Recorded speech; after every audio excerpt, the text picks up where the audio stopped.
ಎಲ್ಲರಿಗೂ ನಮಸ್ಕಾರ. ಇವತ್ತಿನ ಬೆಳಗಿನ ಲಾಗ್. ಬೆಳಗ್ಗೆ ಬೇಗ ಎದ್ದು ಮನೆ ಕೆಲಸ ಎಲ್ಲ ಮಾಡಿಕೊಂಡು ಸ್ನಾನ ಎಲ್ಲ ಮಾಡಿಕೊಂಡು ದೇವ್ರ ಮನೆಯೆಲ್ಲ ಸ್ವಲ್ಪ ಕ್ಲೀನ್ ಮಾಡಿಕೊಂಡು ದೇವ್ರ ಮನೆಗೆ ಪೂಜೆ ಮಾಡ್ತಾ ಇವತ್ತು ಹುಣ್ಣಿಮೆ ಅಲ್ವಾ, ಎಲ್ಲ ನನ್ನ ಸಹೋದರರಿಗೂ ರಕ್ಷಾಬಂಧನದ ಶುಭಾಶಯಗಳು. ಹಾಗೆ ನಾನು ಪ್ರತಿ ವರ್ಷ ನಮ್ಮ ಅಕ್ಕ ನನಗೆ ರಾಖಿ ಕಟ್ಟೋರು, ಬಟ್ ಇವಾಗ ಕಟ್ಟಿಸ್ಕೊತಿಲ್ಲ. 10 ವರ್ಷ ಆಯಿತು. ನೆಕ್ಸ್ಟ್ ವರ್ಷ ನಾನು ರಾಖಿ ಕಟ್ಟಿಸ್ಕೊತೀನಿ. ಎಲ್ಲರಿಗೂ ನಮಸ್ಕಾರ. ಎಲ್ಲರೂ ಹೇಗಿದ್ದೀರಾ? ಚೆನ್ನಾಗಿದ್ದೀರಾ ಅಂತ ಅಂದ್ಕೊಂಡಿದ್ದೀನಿ.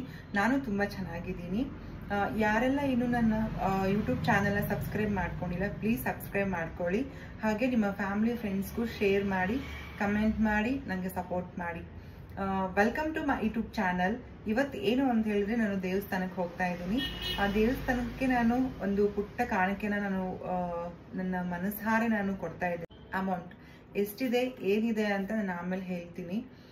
ಇದು ವಿಡಿಯೋ ಮಾಡೋ ಉದ್ದೇಶ ಏನು ಅಂತ ಹೇಳಿದ್ರೆ, ದೇವರು ನಮಗೆ 100 ರೂಪಾಯಿ ಕೊಟ್ರೆ ಖುಷಿಯಿಂದ ನಾವು ದೇವ್ರಿಗೆ ಒಂದು ನಮ್ಮ ಕೃತಜ್ಞತೆ ರೂಪದಲ್ಲಿ ಒಂದು 10 ರೂಪಾಯಿನ ಮತ್ತೆ ರಿಟರ್ನ್ ಕೊಡ್ತೀವಿ. ದಿವಸದಿಂದ ನಾನು ದುರ್ಗಮ್ಮನ ದೇವಸ್ಥಾನದಲ್ಲೂ ಅನ್ನ ಪ್ರಸಾದಕ್ಕೆ ನಾನು 25 kg ಅಕ್ಕಿ ಪ್ರತಿ ತಿಂಗಳು ನಾನು ಕೊಡ್ತಾ ಇದ್ದೆ. ಸೊ ಮೊನ್ನೆನೂ ಹೋಗಿ ಅಲ್ಲಿ ನಾನು ನನ್ನ ಕೈಲಿ ಎಷ್ಟು ಆಗುತ್ತೋ ಅಷ್ಟು ಅಮೌಂಟ್ ನಾನು ಕೊಟ್ಟು ಬಂದಿದ್ದೀನಿ. ಇದೇ ರೀತಿ ಈ ಅಮೌಂಟ್ನ ನಾನು ತೆಗೆದಿಟ್ಟು ನಿಟ್ವಳ್ಳಿ ದುರ್ಗಮ್ಮನಿಗೆ ನಾನು ಹೋಗಿ ನನ್ನ ಒಂದು ಕಿರು ಭಕ್ತಿಪೂರ್ವಕವಾದ ಒಂದು ಕಾಣಿಕೆನ ಸಲ್ಲಿಸ್ತೀನಿ. ಹಾಗೆ ನೀವು ನಿಮ್ಮ ಮನಸ್ಸಲ್ಲಿ ಏನಾದರೂ ದೇವರಿಗೆ ಮಾಡಬೇಕು, ಏನಾದರೂ ದೇವರನ್ನ ನಮ್ಮ ಹಿಂದೂ ಸಂಪ್ರದಾಯವನ್ನ ಹಿಂದುತ್ವನ ಉಳಿಸ್ಬೇಕು ಅಂತ ಹೇಳಿದ್ರೆ, ಪ್ರತಿಯೊಬ್ರು ನಿಮ್ಮ ಕೈಲಿ ಆದಷ್ಟನ್ನ ದೇವರ ಒಂದು ಸನ್ನಿಧಾನಕ್ಕೆ ಮುಟ್ಟಿಸಿ ಅಂತ ನಾನು ಕಳೆಕಳೆಯಿಂದ ಕೇಳಿಕೊಳ್ಳುತ್ತೇನೆ. ಮತ್ತೆ ಏನು ಅಂತ ಹೇಳಿದ್ರೆ, ನಮ್ಮ ಹತ್ರ ಏನು ಇಲ್ಲ ಅಂದ್ರೂ ಪರವಾಗಿಲ್ಲ, ಬೇರೆದವ್ರನ್ನ ನೋಡಿ ಹೊಟ್ಟೆ ಕಿಚ್ಚಪಡಬಾರ್ದಂತೆ. ದೇವ್ರು ನಮ್ಗೆ ಎಷ್ಟು ಕೊಟ್ಟಿರ್ತಾರೆ ಅಷ್ಟರಲ್ಲೇ ಖುಷಿ ಆಗಿರುತ್ತೆ. ಯೂಟ್ಯೂಬ್ ಫ್ಯಾಮಿಲಿನ ಇವತ್ತು ದೇವಸ್ಥಾನಕ್ಕೆ ಕರ್ಕೊಂಡು ಹೋಗ್ತೀನಿ. ನನ್ನ ಜೊತೆಗೆ ನೀವು ಬನ್ನಿ. ದೇವರ ಆಶೀರ್ವಾದ ಸದಾ ನಿಮ್ಮ ಮೇಲೆ ಇರಲಿ ಅಂತ ನಾನು ಕೇಳ್ಕೊತೀನಿ. ನೀವು ಒಂದ್ಸರಿ ಬಂದು ದೇವರಿಗೆ ದರ್ಶನ ತಗೋ. ನಿಟ್ವಳ್ಳಿ ದುರ್ಗಮ್ಮ ದೇವಸ್ಥಾನ ಇದು. ಎಷ್ಟು ಚೆನ್ನಾಗಿ ಅಲಂಕಾರ ಮಾಡಿದ್ರು ಅಂತ ಹೇಳಿದ್ರೆ, 2 ಕಣ್ಣು ಸಾಲದು ಆ ತಾಯಿ ನೋಡೋಕ್ಕೆ ತುಂಬ ಮನಸ್ಸಿಗೆ ಶಾಂತಿ ಅನ್ನಿಸ್ತು. ಹಾಗೆ ಗಣೇಶನ ದೇವಸ್ಥಾನಕ್ಕೆ ಹೋಗಿ ಅಲ್ಲೂ ದರ್ಶನ ತಗೊಂಡು ಗಣೇಶನಿಗೆ ಒಂದು ನಮನ ಸಲ್ಲಿಸಿದೆ. ತುಂಬ ಅಂದರೆ ತುಂಬ ಖುಷಿ ಆಯಿತು. ಆಮೇಲೆ ಹೇಳಿದ್ದೆಲ್ಲ ಅಮೌಂಟ್ ಕೊಡ್ತೀನಿ ಅಂತ ಅಮೌಂಟ್ ಕೊಟ್ಟೆ 11,000. ಅದು ದೇವಸ್ಥಾನಕ್ಕೆ ಕಟ್ಟಡ ಸ್ಟಾರ್ಟ್ ಆಗಿದೆ. ಸೊ ಅದಕ್ಕಾದರೂ ಯೂಸ್ ಆಗುತ್ತೆ ಅಂತ ಕೊಟ್ಟೆ ನಾನು. ತುಂಬ ಖುಷಿ ಆಯಿತು. ಅವಾಗವಾಗ ದೇವಸ್ಥಾನಕ್ಕೆ ಹೋದ್ರೆ ಮನಸ್ಸಿಗೆ ತುಂಬ ಶಾಂತಿ ನೆಮ್ಮದಿ ಸಿಗುತ್ತೆ. ಎಲ್ಲರಿಗೂ ಒಳ್ಳೇದು ಮಾಡಲಿ ಅಂತ ಬೇಡ್ಕೊಂಡೆ ದೇವರಿಗೆ. ಹಾಗೆ ರೆಸಿಪಿ ನಾನು ತೋರಿಸ್ತಾ ಇದ್ದೀನಿ. ಬರಬೇಕಾದ್ರೆ ಮಿರ್ಚಿ ತಿನ್ಬೇಕು ಅನ್ನಿಸ್ತು. ಬಿಸಿ ಮಿರ್ಚಿ ತಿಂದ್ಕೊಂಡು ಮನೆಗೆ ಬಂದೆ. ಹಾಗೆ ಬರುವಾಗ ಒಂದು ರಾಖಿ ತಗೊಂಡು ಬಂದೆ. ನಮ್ಮನ್ನು ಇವತ್ತಿನ ಲಾಗು ಎಲ್ಲರಿಗೂ ಹೇಗೆ ಅನ್ನಿಸ್ತು ಅಂತ ನನಗೆ ಕಮೆಂಟ್ ಮಾಡಿ, ಶೇರ್ ಮಾಡಿ. ಹಾಗೆ ನಾನು ರಾಖಿ ತಗೊಂಡು ಬಂದಂತಂದಲ್ಲ, ಒಬ್ಬರು ನನಗೆ ಆಟೋವನ್ನು ಪರಿಚಯ ಹಾಕಿದ್ರು. ಅವ್ರು ನಮ್ಗೆ ಯಾವಾಗ್ಲೂ ಸೇಫಾಗಿ ಕರ್ಕೊಂಡೋಗಿ ಸೇಫಾಗಿ ಕರ್ಕೊಂಡು ಬರ್ತಾಯಿದ್ರು. ಸೊ ಅದಕ್ಕೋಸ್ಕರ ಅವ್ರಿಗೆ ರಾಖಿ ಕಟ್ಟಿದೆ.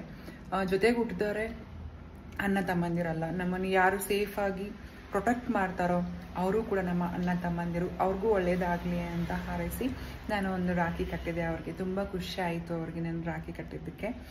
ತುಂಬ ಥ್ಯಾಂಕ್ಸ್ ಅಕ್ಕ ಅಂತ ಹೇಳಿದ್ರು. ಇರಲಿ ಅಂತ ಹೇಳಿ ನನಗೂ ಖುಷಿ ಆಯಿತು. ಫಸ್ಟ್ ಟೈಮ್ ನಾನು ಒಬ್ರಿಗೆ ರಾಖಿ ಕಟ್ಟಿದ್ದೀರಂತ.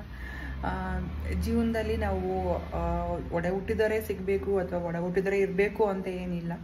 ನಮ್ಮನ್ನು ಯಾರು ಪ್ರೀತಿಯಿಂದ ಕಾಳಜಿಯಿಂದ ನಮ್ಮನ್ನು ಪ್ರೊಟೆಕ್ಟ್ ಮಾಡ್ತಾರೋ, ನಮ್ಗೆ ಯಾರು ಒಳ್ಳೇದು ಬಯಸ್ತಾರೋ ಅವರು ಕೂಡ ನಮ್ಮ ಸ್ವಂತ ಅಣ್ಣ ತಮ್ಮನ ಥರನೇ ನಾವು ಟ್ರೀಟ್ ಮಾಡಬೇಕು. ಅವರು ನಮ್ಮನ್ನು ಅಕ್ಕನ ಥರನೇ ಟ್ರೀಟ್ ಮಾಡ್ತಾಯಿದ್ರು.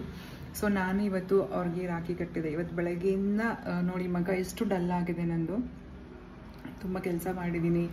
ಮನೇಲಿ ಕೆಲಸ, ಮನೆ ಪೂಜೆ ಮತ್ತು ದೇವಸ್ಥಾನಕ್ಕೆಲ್ಲ ಹೋಗಿದ್ದೀನಿ. ತುಂಬ ಟಯರ್ಡ್ ಆಯಿತು ಇವತ್ತು. ಅಷ್ಟೇ ಖುಷಿ ಆಯಿತು, ಅಷ್ಟೇ ನೆಮ್ಮದಿ ಆಯಿತು. ನಿಮಗೂ ಆ ದೇವರು ಸುಖ ಶಾಂತಿ ನೆಮ್ಮದಿ ಕೊಡಲಿ ಅಂತ ಇವತ್ತು ನಾನು ಹಾರೈಸ್ತೀನಿ.